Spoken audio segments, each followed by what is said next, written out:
Well, we continue our insightful Holy Week series. Today, which is Tuesday, we read from the Gospels that Jesus is once again departing from Bethany.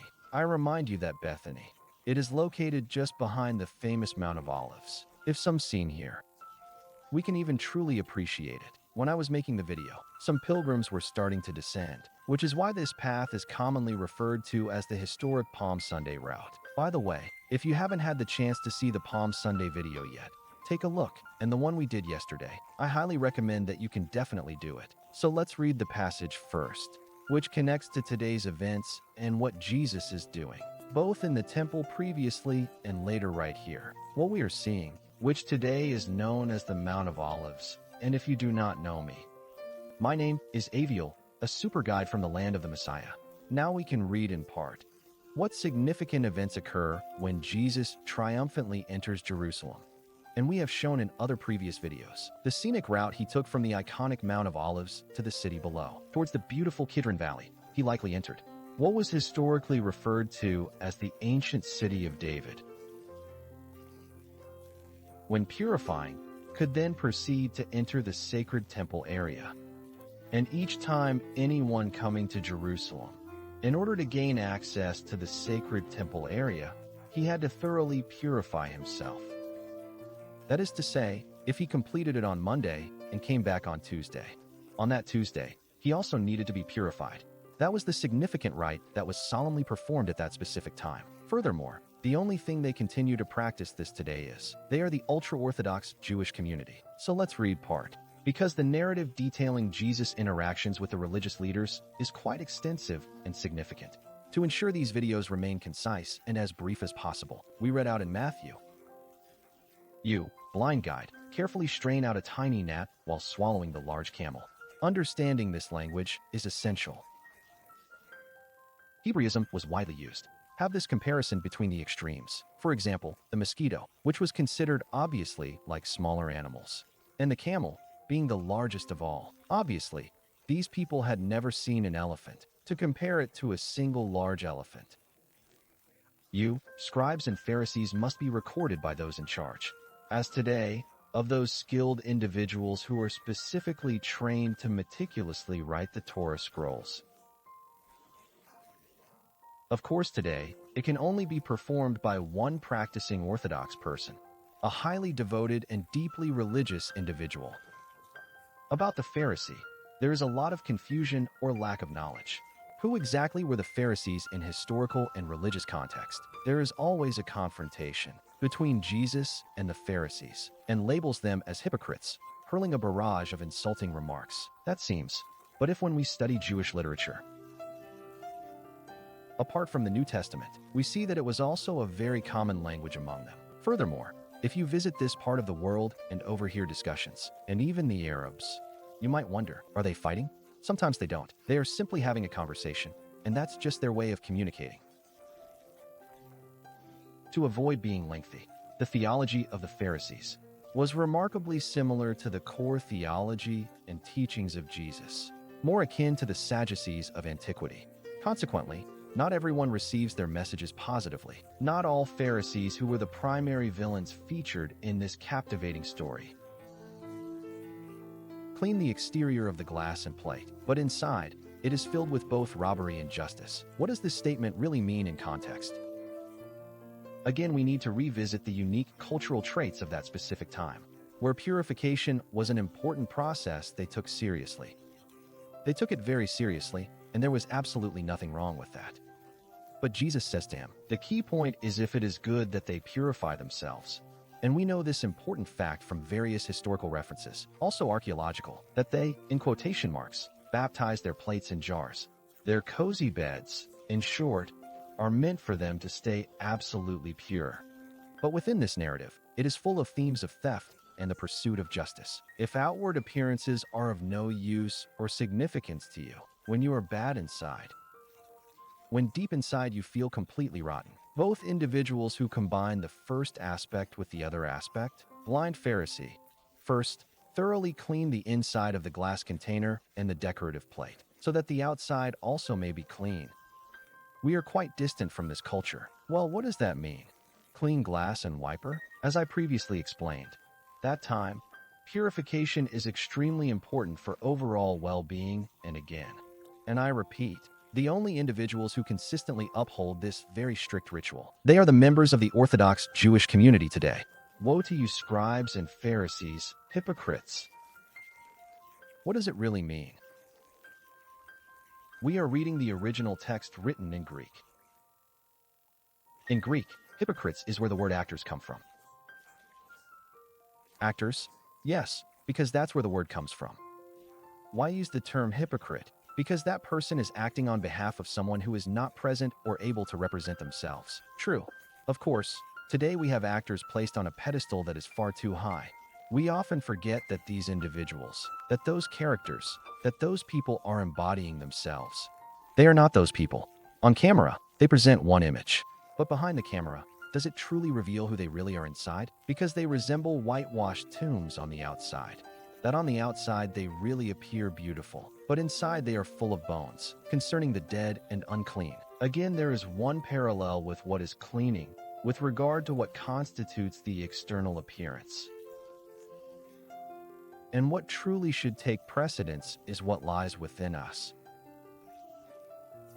The outside, again, both have to be combined now, so as not to extend ourselves. And I recommend that you actually read this entire passage. Let's see then approximately at the location where this important discussion was currently taking place. Previous videos I demonstrated this. When he mentioned the temple, it wasn't the precise location, because I remind them that only this area. The Levites and the priests were allowed to enter the sacred places. And this intriguing strip that you see here, which was recently discovered, at least part of it, were the Gentile. In other words, the non-Jewish individual was not allowed to enter or pass through this area. Now he found himself unable to truly enter the temple. So where is he really? Where is this discussion? Where is he? The possibilities may be in the area around from the temple. For example, even today, if you would like me to create a detailed video showcasing the platform where the iconic Dome of the Rock is located, please feel free to share your thoughts in the comments below. We would like to better understand what your specific concerns are regarding these particular places, and what specific information would you like to know. Muslims also gather around for prayers, both the historic Al-Aqsa Mosque and the iconic Dome of the Rock, to additionally explore and study their own sacred scriptures, and also converse or even discuss it. But not necessarily located within the confines of the building. That's why when they say we're going to the community mosque, it doesn't necessarily mean that they are included, but are in the area. Similarly, it was much like that during Jesus' era. So where could he possibly have discussed these topics? It is possible that it could have been in this area, around him. But no, it certainly could never have been located inside the sacred temple itself. And now, on this very day like today, what does he do next? Once more, I encourage you to read the entire passage, because it is truly very extensive and incredibly rich in detail, not only of teaching, but also the significant challenge faced in our lives, to strive to be better and more dedicated disciples of our Master. So let's read then. The other passage is specifically related to Tuesday's events, what we commonly refer to as Holy Tuesday in the Christian calendar. Now we continue in the book of Matthew. Jesus departed from the temple, which was not necessarily located directly within the temple itself, but from the area surrounding the temple, and he was preparing to leave the area. And when his disciples approached and started to direct their focus towards the impressive temple buildings, take a moment to notice the impressive temple buildings, that is, the buildings that are around it. He said to them, "Do you see all this? Well, I assure you that here there will not be even one stone left resting on top of another." The big question then, that many theologians and archaeologists ask themselves, is he truly referring to the actual temple building itself? Is he referring to the entire area as a whole? If not, what did he mean? Well, they haven't agreed yet. If we know that the temple itself, there is nothing less than completely lifting that entire platform up, and perhaps you can discover the underlying foundations that support everything, or the essential foundations of the Herod's temple.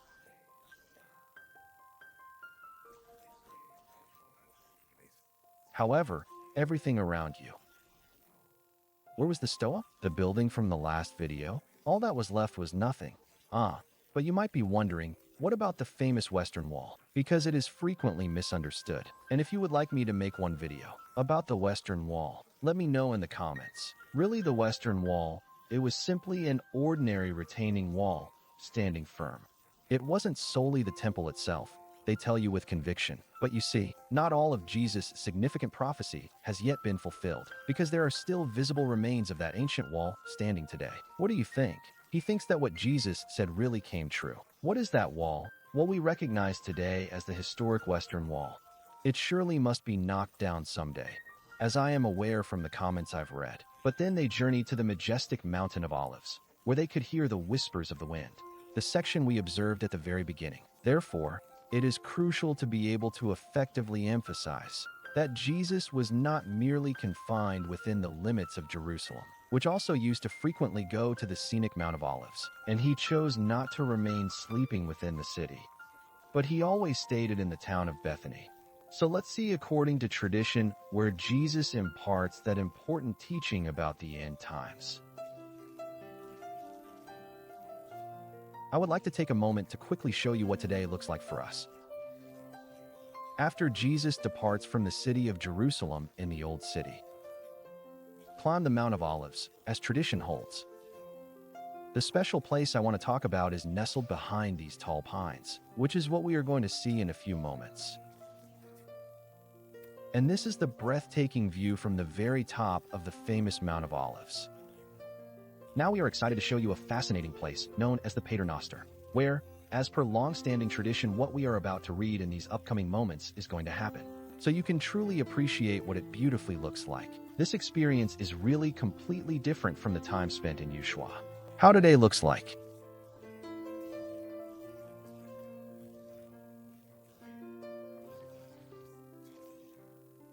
There is a famous tomb with an interesting story exists. However, we can discuss that at another time soon. Here is the main entrance to the building.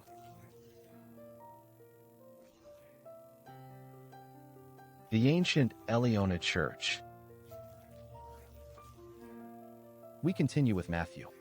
The Mount of Olives remains the location. The disciples came to him in private, saying, "Please inform us of the timing for these events, and what specific sign will there be to indicate your coming and the end of the ages?" Obviously, the disciples and many people today want to know more about it.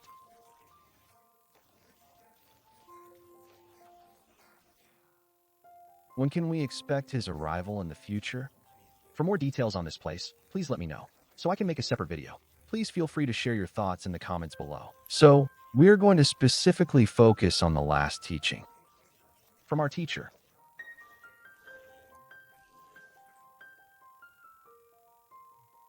And Jesus doesn't just talk about coming destruction.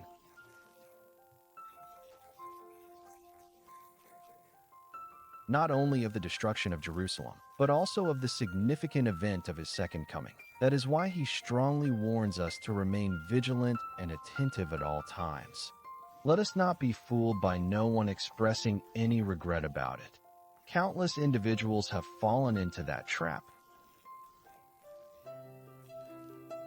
But I really like what he tells them.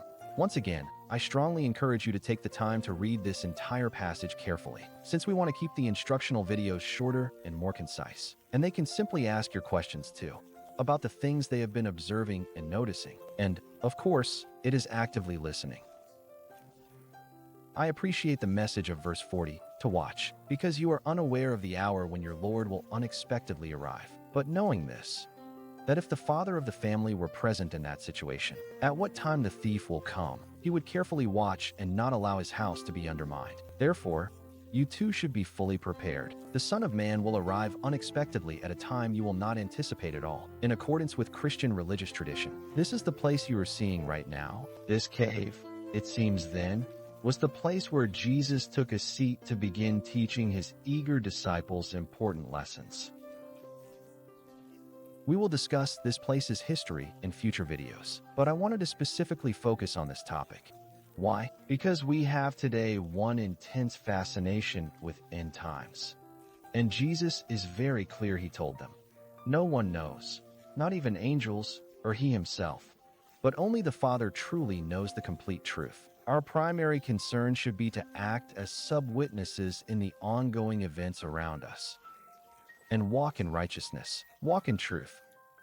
So, we should not allow ourselves to be easily swept away by the waves of fleeting trends. For what this so-called prophet claims to say, that the so-called apostles of old, let's focus our attention on the profound teachings and messages of Jesus. I truly hope that this has been a wonderful blessing to your life. If you reach here, please like the video, it's free. If you enjoy it, feel free to share it with your friends as well, on social networks. Let's continue Thursday, but we will have a different study session. There will be one informative teaching session focused on the significance of the Jewish Passover tradition. And really, what does this important message signify for the non-Jewish believer in today's diverse religious landscape? So don't miss it. Looking forward to seeing you then in the next video. My name is Abel, a tour guide and teacher from the land of the Messiah.